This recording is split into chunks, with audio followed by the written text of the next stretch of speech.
जिस विश्वास के साथ आप इस वीडियो को क्लिक किए हैं देखने के लिए, आप उसी विश्वास को यदि अंतिम तक बनाए रखेंगे तो मैं ये नहीं दावा करता कि मैं नरेशन सबसे अच्छा पढ़ाऊंगा, लेकिन मैं इतना दावा जरूर करके जा रहा हूं कि मैं नरेशन पढ़ाऊंगा, आप कभी भूल नहीं पाएंगे। वीडियो में बने रहिएगा। आई my self R K Dubey and you are watching my YouTube channel R K Allahabadi. तो आइए बिना देर किए आज नरेशन को पढ़ना शुरू करते हैं। तो नरेशन का मतलब क्या होता है? नरेशन का मतलब होता है कथन।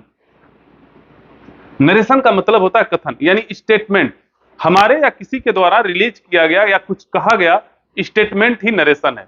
ध्यान दीजिएगा, जैसे मान लीजिए मोहन आकर मुझसे कहा कि राहुल क्रिकेट खेल रहा है। मोहन आकर मुझसे कहा, कोई मोहन नाम का लड़का है आकर मुझसे कहा कि राहुल क्रिकेट खेल रहा है। अब इसी बात को किसी सोहन नामक लड़का मुझसे पूछ रहा है कि अबे यार मोहन तुमसे क्या कह कर गया है?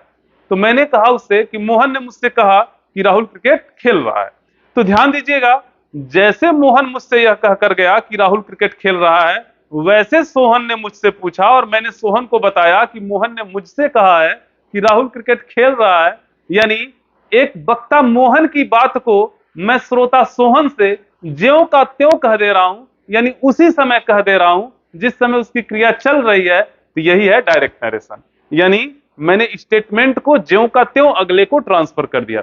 ऐसे भी हो सकता है कि मोहन ने मुझसे कहा कि राहुल क्रिकेट खेल रहा है, सोहन देखा कि हाँ मोहन आरके सर से कुछ बात कर रहा है, अब वह मुझको ज्यों का त्यों न पूछकर कुछ दिन बाद या कुछ देर बाद पूछे कि सर मोहन आपसे क्या कह रहा है, क्या कह रहा था। तो मैं ये नहीं कहूंगा कि राहुल क्रिकेट खेल रहा है, तब मैं उसको यह बताऊंगा कि मोहन ने मुझसे कहा था कि राहुल क्रिकेट खेल रहा था। तो आइए इसी के साथ वीडियो की शुरुआत करते हैं। हम किसी वक्ता की कही हुई बात को किसी अन्य श्रोता से दो प्रकार से कह सकते हैं। एक तो उस वक्ता के द्वारा कही हुई बात को ज्यों का त्यों कह सकते हैं, और दूसरा वक्ता की कही हुई बात को ज्यों का त्यों न कहकर कुछ देर बाद कह सकते हैं। और जब कुछ देर बाद हम कहते हैं तो उसकी बात को समय के अनुसार मॉडिफाई करके अपने शब्दों में कहना पड़ता है। जैसे मान लीजिए आपने मुझसे कहा कि राहुल क्रिकेट खेल रहा है, किसी सामने वाले ने पूछा कि वो व्यक्ति आपसे क्या कह रहा है, तो मैंने उसको क्या बताऊंगा? मैं उससे यही बताऊंगा ना कि राहुल क्रिकेट खेल रहा है, ऐसा वो मुझको बता कर गया है, यही मैं कहूंगा। यानी एक वक्ता की बात को किसी अन्य श्रोता यानी आप से मैं ज्यों का त्यों कह दे रहा हूं, तो ये डायरेक्ट नरेशन है। ध्यान दीजिएगा, यदि वही मुझसे कहकर गया, आप मुझसे कहकर या कोई मुझसे कहकर गया कि राहुल क्रिकेट खेल रहा है, और आप मुझसे 2-3 घंटे बाद पूछें कि वह व्यक्ति आपसे क्या कह रहा था, तो मैं ये नहीं बताऊंगा कि राहुल क्रिकेट खेल रहा है। तब मुझसे मैं यह बताऊंगा, भले ही आप मुझसे यह कहकर गए हैं कि राहुल क्रिकेट खेल रहा है, लेकिन तब मैं आपको यह बताऊंगा कि वह मुझसे कह रहा था कि राहुल क्रिकेट खेल रहा था। यानी खेल रहा है को मैं अपने शब्दों में परिवर्तित करके खेल रहा था मैं बताऊंगा। ऐसा क्यों हो रहा? क्योंकि जब आपने मुझको बताया था कि राहुल क्रिकेट खेल रहा है, तब वह समय प्रेजेंट था। अब जब सामने वाले को मैं बता रहा हूं, ठीक है ना, कि राहुल क्रिकेट, और वो भी 2-3 घंटे बाद बता रहा हूं, तो जाहिर सी बात है उस बात को अपने शब्दों में मॉडिफाई करना पड़ेगा, और मॉडिफाई करना पड़ेगा तो मुझे यह बताना पड़ेगा कि राहुल क्रिकेट खेल रहा था। यानी आपने ये समझा कि किसी वक्ता की कही हुई बात को हम ज्यों का त्यों कह सकते हैं या तो कुछ देर बाद कह सकते हैं। जब किसी वक्ता की कही हुई बात को हम किसी अन्य श्रोता से ज्यों का त्यों कह देते हैं, तो यह होता है डायरेक्ट नरेशन। क्या होता है? Direct narration.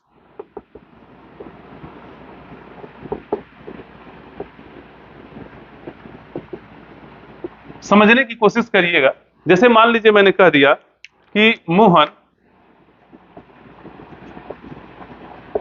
Said to me comma inverted comma, थोड़ा और सुंदर बनाने की कोशिश, comma inverted, Mohan said to me, Mohan ने मुझसे कहा, कोई मोहन है वो मुझसे कह रहा है, Mohan said to me comma inverted comma, और उसने कहा Rahul is playing cricket, full stop inverted comma बंद। तो Mohan said to me, Mohan ने मुझसे कहा, और मोहन मुझसे क्या कह रहा है कि राहुल इज प्लेइंग क्रिकेट।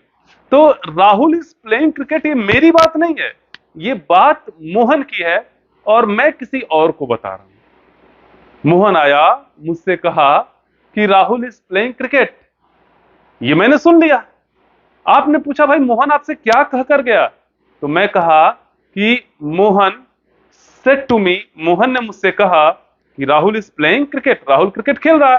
तो ये बात मोहन की है, और उस बात को जिस समय मोहन ने मुझसे कहा उसी समय आपने मुझसे पूछ दिया कि भाई मोहन आपसे क्या कह कर गया है, तो मैं यही बताऊंगा ना कि Mohan said to me, Mohan ने मुझसे कहा कामा यूनाइटेड कामा कि Rahul is playing cricket, Rahul cricket खेल रहा। तो किसी वक्ता मोहन की बात को, यानी किसी भी वक्ता की बात को, यानी मोहन की बात को किसी अन्य श्रोता यानी आपसे ज्यों का त्यों कह देना, यानी उसी समय कह देना, ये डायरेक्ट नरेशन कहलाता है। और जब मैं उसी समय कहूंगा तो उसको उसी के शब्दों में कहना पड़ेगा जिस तरह से मुझसे मोहन ने कहा था। मोहन ने क्या कहा था? Rahul is playing cricket, Rahul cricket खेल रहा है। तो उसी समय चूंकि आपको मैं बता रहा हूं तो मैं भी आपको बताऊंगा Rahul is playing cricket, Rahul cricket खेल रहा है। तो जिस बात को मोहन ने जैसे कहा उस बात को मैंने वैसे बताया, डायरेक्ट नरेशन। अब ध्यान दीजिएगा, डायरेक्ट नरेशन की पहचान क्या होती है? डायरेक्ट नरेशन के दो भाग होते हैं, एक वह भाग जो कामा इन्वर्टेड कामा के बाहर है, एक वह भाग जो कामा इन्वर्टेड कामा के अंदर है।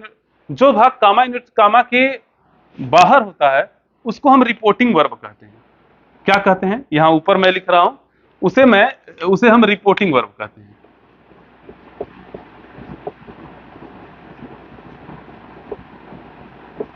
जो भाग कामा इन्वर्टेड कामा के बाहर होता है उसे रिपोर्टिंग वर्ब कहते हैं। रिपोर्टिंग वर्ब की एक स्टैंडर्ड परिभाषा जानिए, जिस मेन वर्ब यानी कहने की क्रिया से वक्ता मोहन मुझसे यानी श्रोता से अपनी बात कहना प्रारंभ करता है, यानी जिस मेन वर्ब से वक्ता श्रोता से अपनी बात कहना प्रारंभ करता है उसे रिपोर्टिंग वर्ब कहते हैं। ध्यान दीजिएगा, जब कोई समाचार पर चैनल या न्यूज चैनल पर, टीवी पर आप देखते हैं कोई रिपोर्टर किसी टीवी एंकर को रिपोर्ट कर रहा होता है और रिपोर्टिंग की क्रिया कर रहा होता है। तो इसी तरह से जान लीजिए, जब कोई किसी से कह रहा है तो रिपोर्टिंग की क्रिया कर रहा है, तो इसी को रिपोर्टिंग वर्ब यानी उस क्रिया को क्या कहेंगे? रिपोर्टिंग वर्ब कहेंगे, इसलिए इसका नाम रिपोर्टिंग वर्ब है। और जो कुछ भी उसके द्वारा कहा गया, तो किसी के द्वारा जब कुछ कहा जाता है तो जाहिर सी बात है द्वारा के सेंस में वो पैसिव वॉइस हो गया, और किसी के द्वारा कहा गया है तो रिपोर्टिंग का थर्ड फॉर्म लगा दीजिए, रिपोर्टेड। यानी जो मोहन के द्वारा, मोहन ने जो भी मुझसे कुछ कहा, मोहन ने मुझसे जो भी कुछ कहा उसको मैं इन्वर्टेड कामा में लिखूंगा, और चूंकि मोहन के द्वारा कही गई बात है इसलिए इसका नाम रिपोर्टेड पार्ट है। यानी जो भाग कामा इन्वर्टेड कामा के बाहर है उसे रिपोर्टिंग वर्ब, जो भाग कामा इन्वर्टेड कामा के अंदर है उसे रिपोर्टेड पार्ट।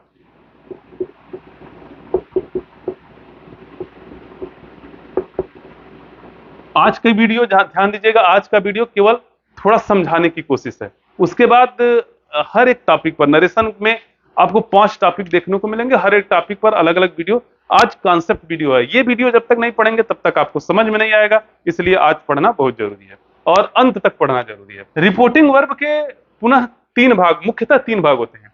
एक तो रिपोर्टिंग वर्ब का सब्जेक्ट, जिसने मुझसे बात कहना प्रारंभ किया यानी मोहन, फिर रिपोर्टिंग वर्ब का वर्ब यानी वो क्रिया, और फिर रिपोर्टिंग वर्ब का ऑब्जेक्ट। तो पढ़ा कैसे जाता है? रिपोर्टिंग वर्ब के मुख्यतः कितने भाग होते हैं? 3 भाग होते हैं, रिपोर्टिंग वर्ब का सब्जेक्ट, रिपोर्टिंग वर्ब का वर्ब, रिपोर्टिंग वर्ब का ऑब्जेक्ट। कभी कभी क्या होता है, ये ऑब्जेक्ट गायब होता है, तो बस इतना ही रहेगा, मोहन सेट, उसका कामा इन्वर्टेड कामा में Rahul is playing cricket.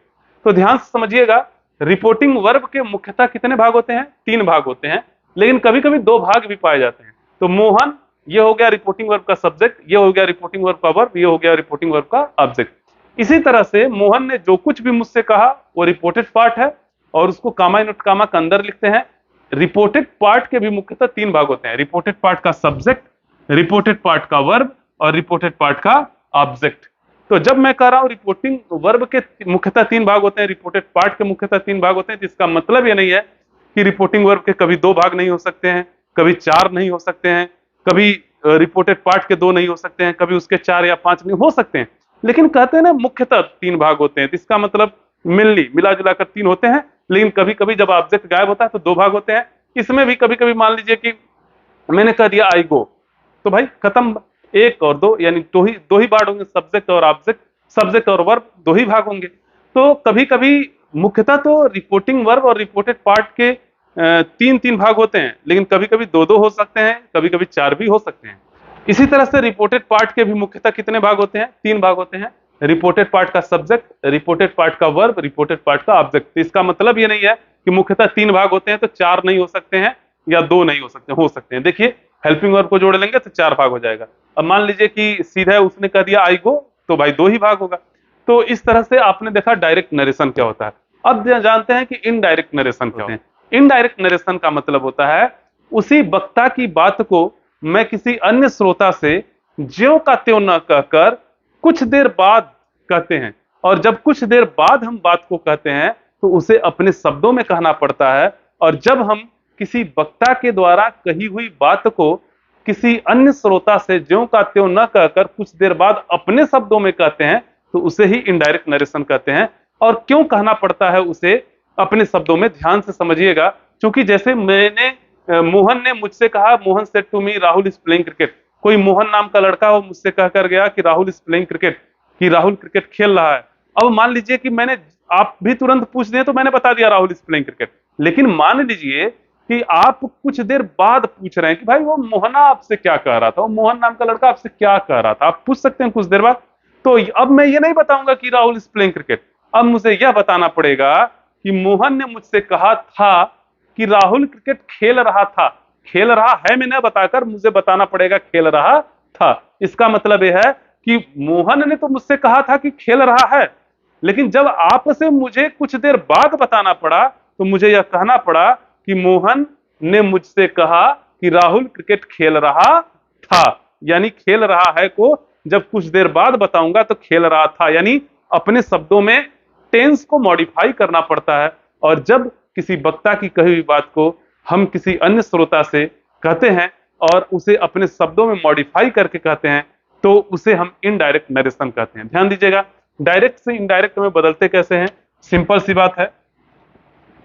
Mohan, यदि रिपोर्टिंग वर्ब का ऑब्जेक्ट, मैंने कहा था ना कभी कभी ये ऑब्जेक्ट रहता है कभी कभी गायब रहता है। यदि ऑब्जेक्ट दिया गया है तो रिपोर्टिंग वर्ब के वर्ब को यदि यहां से है तो टेल में सेज है तो टेल्स में, और सेड है तो टोल्ड में बदल देते हैं। यानी मोहन टोल्ड, टू को हटा देते हैं मी, मोहन टोल्ड मी। अब देखिए ध्यान से समझने की बात है, ये जो रिपोर्टेड पार्ट है यानी मोहन ने जो कुछ भी मुझसे कहा है, अब यह हो सकता है कि यह असर्टिव सेंटेंस में हो सकता है यह इंट्रोगेटिव में हो सकता है यह इंपरेटिव में हो सकता है ऑप्टेटिव में हो सकता है एक्सक्लेमेटरी में हो। यानी ये जो कामा इन्वर्टेड कामा के अंदर भाग रिपोर्टेड पार्ट बंद है, यह 5 सेंटेंसेस में से एक कोई सेंटेंस होगा, या तो असर्टिव, या तो इंट्रोगेटिव, या तो इंपरेटिव, या तो ऑप्टेटिव, या तो एक्सक्लेमेटरी। तो सबसे पहले ये देखिए कौन सा सेंटेंस है, सब्जेक्ट प्लस हेल्पिंग और प्लस मेन और प्लस ऑब्जेक्ट, ये असर्टिव सेंटेंस का लक्षण है। इसका मतलब रिपोर्टेड पार्ट क्या है, असर्टिव सेंटेंस। असर्टिव सेंटेंस है, लास्ट में फुल स्टॉप लगा है। हम क्या करेंगे, कामा इन्वर्टेड कामा की जगह पर कंजक्शन दैट का प्रयोग करेंगे। अब कामा इन्वर्टेड कामा हट गया, कंजक्शन दैट लग गया। अब हम रिपोर्टेड पार्ट में प्रवेश करेंगे। रिपोर्टेड पार्ट में जब परिवर्तन करने जाते हैं तो सबसे पहले परिवर्तन रिपोर्टेड पार्ट के सब्जेक्ट में होता है। रिपोर्टेड पार्ट के सब्जेक्ट में परिवर्तन का एक छोटा सा नियम है, 1 2 3 बटे सो यन। एक का मतलब होता है फर्स्ट पर्सन, और फर्स्ट पर्सन में आता है आई और वी। फर्स्ट पर्सन में कौन आता है, आई और वी। तो यदि रिपोर्टेड पार्ट का सब्जेक्ट मान लीजिए राहुल की जगह पर आई या वी रहता तो इसके नीचे यस लिखा, यानी रिपोर्टिंग वर्ब के सब्जेक्ट। यदि यहाँ आई और वी रहता तो उसका परिवर्तन रिपोर्टिंग वर्ब के सब्जेक्ट के अनुसार होता। तो चलो भाई आई और वी तो नहीं है, चलो ठीक है। 2 का मतलब क्या होता है, सेकेंड पर्सन यू। यदि यहां पर सब्जेक्ट की जगह पर क्या हो, यू हो, तो उसके नीचे लिखा ओ, यानी ऑब्जेक्ट के अनुसार। यदि यू रहेगा तो यही ऑब्जेक्ट के अनुसार उसका परिवर्तन होगा। अच्छा मान लीजिए न तो यहाँ आई आया, न तो वी आया, न तो यू आया, तो क्या आ सकता है, यहाँ थर्ड पर्सन आ सकता है। थर्ड पर्सन का मतलब ही सी इट, थर्ड पर्सन का मतलब ही आ सकता है, यहाँ सी आ सकता है, यहाँ इट आ सकता है, दे आ सकता है, या किसी का नाम जैसे कि राहुल आया है। यदि आ जाए थर्ड पर्सन तो उसके नीचे एन, एन का मतलब नो चेंजिंग। तो राहुल आया है, कोई परिवर्तन नहीं हुआ। Mohan told me that, Rahul का क्या हो जाएगा, राहुल ही रह जाएगा, राहुल। अब हम रिपोर्टेड पार्ट में भाई सब्जेक्ट में परिवर्तन हो गया। अब रिपोर्टेड पार्ट के हम टेंस में परिवर्तन करने जा रहे हैं। जब हम रिपोर्टेड पार्ट के टेंस में परिवर्तन करने जाते हैं तो एक बार रिपोर्टिंग वर्ब के टेंस को देख लेते हैं। यदि यहां हम परिवर्तन करने गए और ये प्रेजेंट और फ्यूचर में दिखेगा तो इधर परिवर्तन नहीं होगा, यानी रिपोर्टेड पार्ट में। लेकिन यदि हम रिपोर्टेड पार्ट में परिवर्तन करने जा रहे हैं इसके टेंस में, और यहां देखें यदि यह पास्ट टेंस में है तो इधर परिवर्तन होगा। क्या होगा? प्रेजेंट के चारों रूप क्रमशः पास्ट के चारों रूपों में बदल जाएंगे। तो ये प्रेजेंट कॉन्टिन्यूअस है, क्रमशः पास्ट कॉन्टिन्यूअस में बदल जाएगा। तो पास्ट कॉन्टिन्यूअस में क्या होता है? वाज, और फिर प्लेइंग, और वही लास्ट में क्रिकेट, फुल स्टॉप। तो ये तो रहा कॉन्सेप्ट। अब देखिए ये हमारा डायरेक्ट नरेशन है, ये है इनडायरेक्ट नरेशन। आप देखते रहिएगा वीडियो। अगला वीडियो मैं बताऊंगा यदि रिपोर्टेड पार्ट हमारा असर्टिव सेंटेंस में रहे तो परिवर्तन कैसे होगा। उसके बाद मैं बताऊंगा कि रिपोर्टेड पार्ट यदि इंट्रोगेटिव में रहे तो परिवर्तन कैसे होगा, फिर इंपरेटिव में, फिर ऑप्टेटिव में, फिर एक्सक्लेमेटरी सेंटेंस में रहेगा तो कैसे परिवर्तन होगा। इस तरह से आप आने वाले समय में लगातार 5 वीडियो या 6 वीडियो प्राप्त होगा, जिससे आपका पूरा नरेशन समाप्त हो जाएगा। मेरा दावा है कि ऐसा नरेशन आप कभी नहीं पढ़े होंगे। जय हिंद, जय भारत। वीडियो को सब्सक्राइब जरूर करिएगा, लाइक करिएगा, अपने दोस्तों तक जरूर पहुंचाने का प्रयत्न करिए। जय हिंद।